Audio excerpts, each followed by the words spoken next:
Well, hello. I'm back again here for a DVD and Blu Ray update for my science fiction movies, both on DVD and Blu Ray. Now, here we have, of course, Star Wars A New Hope, which I had already shown in my previous science fiction on DVD movie collection. But the reason I'm showing it right now, here we have Star Wars The Empire Strikes Back, is because now I have the completed trilogy here together with Return of the Jedi. Now, those of you familiar with the Star Wars releases on DVD and Blu-ray will notice that these covers and these coincide with the ones that include the original theatrical release as well as the re-release of the movies, the ones that had all of the added CGI in them. So here we have on DVD we have the original and the reissue. You may call it the remaster or something like that, but the thing is, they're both here. Here we have original and the reissue for Empire Strikes Back, and finally here for Return of the Jedi. This one is still sealed. Now this is the one that I had. This is the new one. In fact, I had already shown these other two, and these other two I bought them at the time that they were available in stores. They are no longer available, but you can still get them online, on eBay and such. And this one I did not get on eBay, but I did get it online through an online seller. It's still sealed, and even though it was not cheap, it was also not incredibly expensive. I think I got a pretty fair price for it. And here, well, I'm really glad to have the complete original trilogy in its original theatrical form, the way I saw it, and in the reissue, which I also saw when it came out in theaters. I'm glad to have that complete.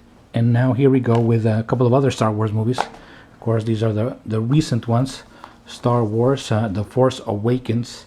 You'll see the title right there is in Spanish. That's because I live in Mexico, and which is where I buy most of these Blu-rays and DVDs. And Star Wars The Force Awakens, that I liked it, not that huge of a fan. I thought it was just too much of a copy of the original Star Wars movie, Star Wars Episode 4 A New Hope, but still enjoyable. I thought the character of Rey there was pretty good, a new character to the Star Wars mythos, as was BB-8, even though he is a bit of an R2-D2 clone there. The villain of the piece right there, I didn't think much of. I didn't think he was menacing enough. All right, and of course I'm glad to see the original cast come back, or at least some of them. All right, Star Wars A New Hope. Here we have on Blu-ray, 2 Blu-rays, one with the movie, an extra Blu-ray for the special features, and a DVD of the movie, which is also the same format for Star Wars Rogue One. Rogue One, A Star Wars Story. We got 2 Blu-rays, one for the movie and another for special features, plus a DVD. All right. Well, Rogue One I did enjoy quite a bit, and I thought it was a very welcome addition to the whole Star Wars mythos, and it kind of fills in that gap of exactly how did they get those Death Star plans, So really glad to have this one in my collection. I still need, of course, all of the 3 prequels, and which I will get eventually. I'm not in a huge hurry for them, but I will get them eventually. Now here for some more updates here for the science fiction section, we have The Island right there with Ewan McGregor and Scarlett Johansson. I believe this is, if I'm not mistaken, Jerry Bruckheimer's movie. I believe it is. But it's one of his better ones. All right, The Island. And for those of you who are familiar with the 1975 science fiction movie Logan's Run, this movie has a very similar plot to it. You have a couple that is running away, being runners, if you will, from an almost idyllic place, and they escape that place to face the real world.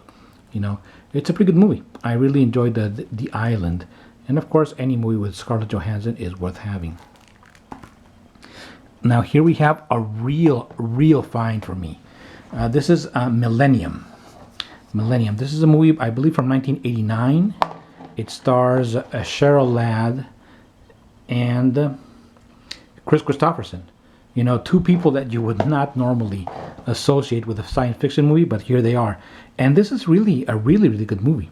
I think very underrated, and the DVD is a bit difficult to find, but I was super lucky enough to find it dirt cheap. I mean, absolutely dirt cheap at a flea market.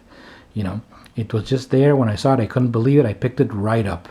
Millennium. It's a time travel movie about people from the future that are stealing people from the present in order to repopulate the future, which is dying. You know, a concept that kind of echoes a bit to what was happening in the later movie 12 Monkeys. There's also elements of other later science fiction movies, you know, in this one. So check this one out if you can, even though, like I said, it's a bit hard to come by. Then we have here a couple of animes here. We have here Ghost in the Shell, the original anime film, and the reason I picked this up was because even though I'm not that much into anime, not that I don't like it, I just don't know that much about it. I had recently seen the movie version here with Scarlett Johansson, and I really liked it. So I was curious to see the original anime upon which it is based. So I know that the anime itself is also based on a manga, so that's where it all started. I have not read the manga yet, but here we have Ghost in the Shell. I have seen it, you know, I've giving it a whirl, and it's pretty damn good. You know, it's very much deserving of all the fame that it has. And here, the most recent one here is Akira. Here, this is on a DVD. It's the 25th anniversary edition. I have not seen this movie. I recently just picked it up at Walmart, you know, for very cheap. I think it was $5, and well, I'm going to see it. I understand that this movie is also highly influential in not only anime, but science fiction in general. So I'm really eager to see that one. Well, that's it for my update for science fiction on a Blu-ray and a DVD. Thank you for watching, and so long.